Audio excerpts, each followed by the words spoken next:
What's going on, guys? It's Fight Season MMA, and today I want to make a video talking about predicting the future champions in each respective division. As we all know, some of these divisions have incredibly dominant champions, but they will not be dominant forever, and ultimately, they will lose their throne and crown at some point. They're always remembered for their legacy and their accomplishments, but someone will eventually take their place, and in this video, I want to predict and give reasons why. I think that each individual fighter in the respective division will eventually overtake and overcome these challenges, whether it's because they beat this opponent or they retire, they vacate the belt. Whatever the situation is, I want to talk about why these champions or these future champions will probably be next. If you guys enjoy the UFC content, please leave a like, comment, and subscribe. That is the best way to support the channel. And please, if you want to help out the channel, please drop a subscription. It's free and 97.2% of my viewers are not subscribed. And turn on the post notifications just so you guys don't miss UFC daily content, which is an absolute massive thing around here, so you guys stay updated with the community and what's going on in the UFC MMA world. But let's jump into the video of predicting the next champion in each respective division. For the heavyweight division, I want to just talk about Tom Aspinall becoming the heavyweight champion, or if that's not good enough, I'll say Ciryl Gane will become the next heavyweight champion after Tom Aspinall retires. Now, I think Ciryl Gane is going to be an older fighter by the time that Tom Aspinall retires, and I do think that he is going to genuinely reign for a very, very, very long time. But since he's not the undisputed title holder, I want to talk about Tom Aspinall capturing that undisputed title next, because I truly think that Tom Aspinall is the greatest heavyweight in the world. I'll link the video yesterday I made right here. It was about the MMA community disrespecting Tom Aspinall, which is a massive thing going on right now. But Tom Aspinall is one of the greatest fighters in the heavyweight division that we've ever seen. He's got so much speed, so much power, such high IQ, great grappling ability, and is overall one of the most well-rounded fighters in the UFC, even as a 6'5" heavyweight. He's got the entire package under him, and that is something that makes Tom Aspinall so special, and he has the ability to reign for such a long time in the UFC.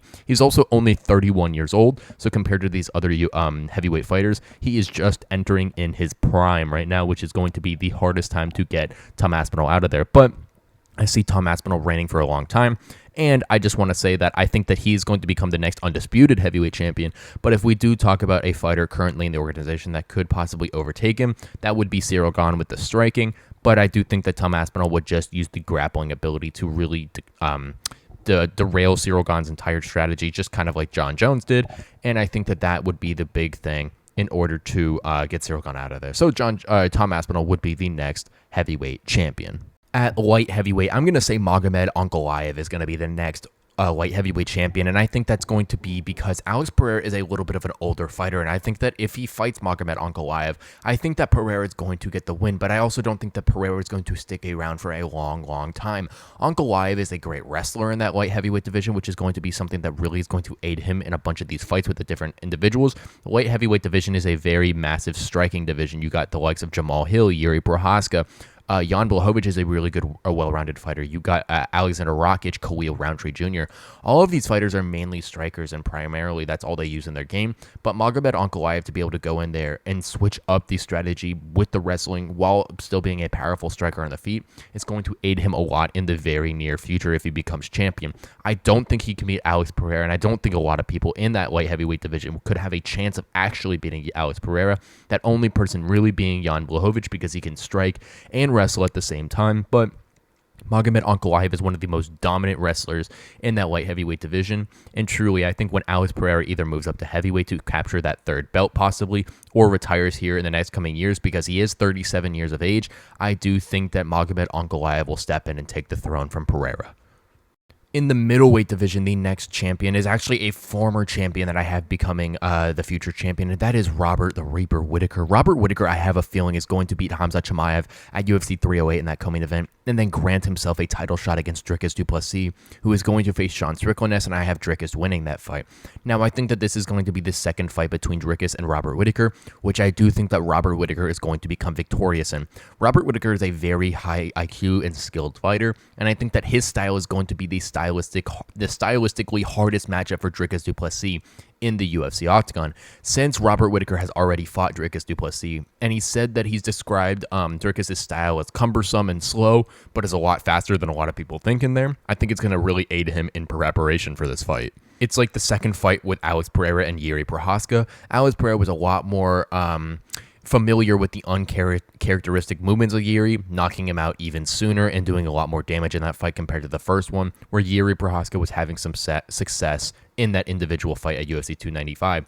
But Robert Whittaker versus Dricus Du Plessis is a very interesting fight. I 100% see Dricus winning that fight, but I do think that veteran experience and just Robert Whittaker's just last title push and his wins, his very impressive wins over Ikram Iliskerov and Paulo Costa, are just some of the best wins of the year so far. And if he beats Khamzat Chimaev, I truly think that he could go in there and beat Dricus Du Plessis in a fight that would be incredibly close, where I do think that Robert Whittaker would eke out a decision win.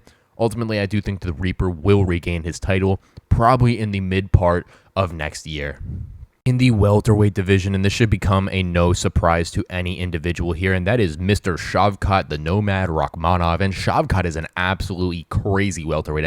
I made a short on him a little bit ago of him being the scariest fighter in the UFC currently, because Shavkat Rakhmonov, as I always say, has 18 fights with 18 wins with about equal submissions and TKOs, which is absolutely crazy. But Shavkat is one of the most well-rounded fighters in the UFC, one of the most durable fighters in the UFC, has great striking, great grappling, and a killer instinct to go the distance. I think that Shavkat Rakhmonov is going to tear through Belal Muhammad, who is a good fighter. We all know Belal Muhammad had a very impressive performance against Leon Edwards at UFC 304 in that main event, but I do think that Shavkat Rakhmonov is going to be able to go in there and truly defeat Belal and be a long-reigning champion in that welterweight division. I think Shavkat Rakhmonov has a potential chance to go undefeated in his UFC career if he does not stay around too long. That's how good Shavkat is. Now, yes, we haven't really seen Shavkat off his back, which is something that Belal Muhammad will do to him, but Belal isn't really a submission threat. I think Shavkat's going to be able to throw up submissions. I think he's going to be too big for Belal to be able to get out of there and really be able to control. But Shavkat Rakhmonov, in my opinion, is going to be the next UFC champion, beating Belal Muhammad in his first title defense. Okay, for my lightweight division, I have Arman Tsarukyan. I want to make this very clear. I do not think Arman Tsarukyan is beating Islam Makhachev anytime soon. These two individuals already fought. Islam Makhachev got the decision win, but Arman Tsarukyan is super young still, and he just beat Charles Oliveira at UFC 300, which is a very impressive win. And I truly see Arman Tsarukyan staying around the sport for a long time, him being one of the best lightweights currently, and him eventually going up there and challenging for the title once Islam Makhachev either retires or moves up to welterweight, where he can genuinely win and be a long-reigning title holder at the lightweight division level. Arman Tsarukyan has a style that is very good against a lot of these other opponents. He can beat the likes of Justin Gaethje, Dustin Poirier, Charles Oliveira. As you saw, he's knocked out Beneil Dariush in 1 minute. Arman Tsarukyan is an absolute animal in the lightweight division, and I think that his style is going to transfer perfectly being a future champion in the UFC, because he has the ability to switch up the ground game. The striking he's pretty good in. And Arman Tsarukyan is truly one of the most dangerous fighters in the UFC currently. That's why I had him slotted in as one of the pound-for-pound fighters in my video, I believe. I think he was number 10 or number 9, but Arman Tsarukyan, in my opinion, will be a future UFC champion after Islam Makhachev either retires or moves up to the welterweight division. For the featherweight division, and I want to make this a little bit clear, this is going to be a little bit different because I don't see anyone beating Ilia Topuria right now in that featherweight division other than Max Holloway, and I still don't have him winning against Ilia, so I don't know exactly who a future champion could be. Now, you could say someone like Diego Lopez, but I think that Ilia Topuria would be a very hard matchup for Diego, but I do see Max Holloway having a chance in this next fight at UFC 308 to dethrone Ilia Topuria. Ilia is a great fighter, but Max Holloway stylistically is the hardest matchup for Ilia in the UFC right now, because look at Alexander Volkanovski, and he's a great fighter, but Max Holloway doesn't really, hit that hard, and that's why he couldn't get through Alexander Volkanovski. Volk's chin, never that good. Ilia Topuria hits like an absolute machine, and that's why he was able to knock out Alexander Volkanovski in that second round. Now, Max Holloway's chin is made out of garnet. It's granite. It's just absolutely amazing. So I think that Max Holloway's going to be able to absorb a shot, but Max Holloway's style of being able to, throw punches and escalate and snowball them when the fight occurs, it's going to be a very hard thing for Ilia Topuria. Now, I think Ilia still beats Max, but I do see a world to where Max 100% beats Ilia.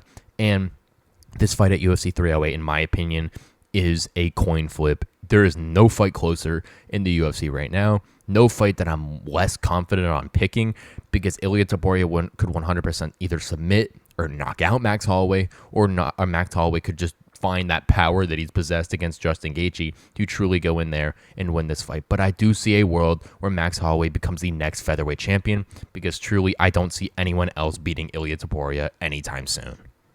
In the bantamweight division, the person I see becoming champion next is Umar Nurmagomedov. Umar Nurmagomedov is lined up for a title shot right now against Sean O'Malley, and I don't know if he beats Sean O'Malley, but I do see a world where Umar can go in there and dismantle Sean O'Malley.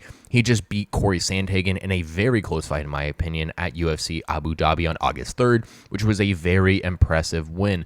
We all know that Umar Nurmagomedov has fought not the greatest competition, but beating Corey Sandhagen is a massive thing on his resume that a lot of people can point to and say he is one of the best fighters in the entire world.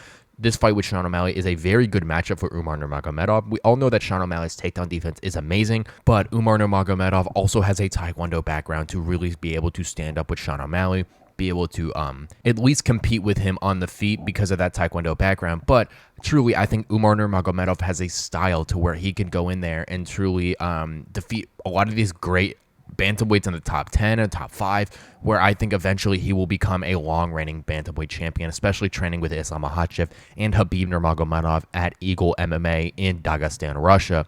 Ultimately, Umar Nurmagomedov, in my opinion, will be the next bantamweight champion after Sean O'Malley.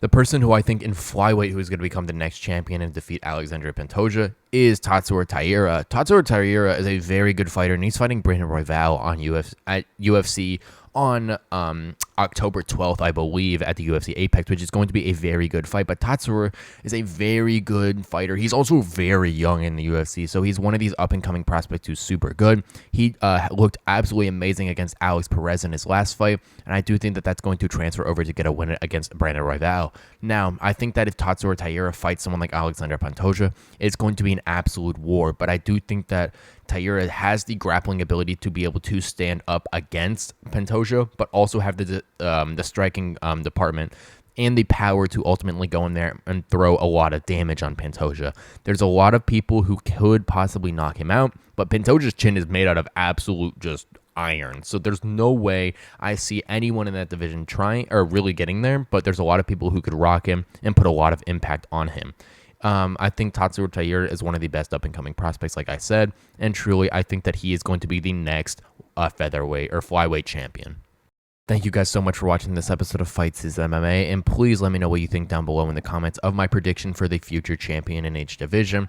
Now, like I've said for some of these, it is kind of a little odd, like Tom Aspinall not being the undisputed champion. I don't see anyone in the UFC beating Tom Aspinall, possibly other than Cyril Gane, but I do believe that Tom Aspinall is smart enough to just immediately shoot and submit Cyril Gane like he did to Alexander Volkov. Now, Tom Aspinall is a great fighter, but also you look at someone like Max Holloway, who has a chance of beating Ilia Topuria, and if he doesn't, I don't see anyone else beating Ilia Topuria, because if Ilia can get through Max Holloway, it's probably one of the top featherweights right now. There's no way anyone else is going to be able to beat Ilia. Those are just a couple examples, but like I said, every UFC champion will eventually lose their belt, and there will be another person in the future to hold and reign as the king of each respective division. If you guys enjoyed the UFC content, please leave a like, comment, and subscribe. That is the best way to help support the channel. And also, please turn on the post notifications button just so you guys don't miss daily MMA content. We're on the road to 1,000 subscribers, so please hit the subscribe button. It helps so much. Every subscriber is so important. Thank you guys so much for watching this episode of Fight Season MMA, and I will catch you guys very soon with more UFC content and news.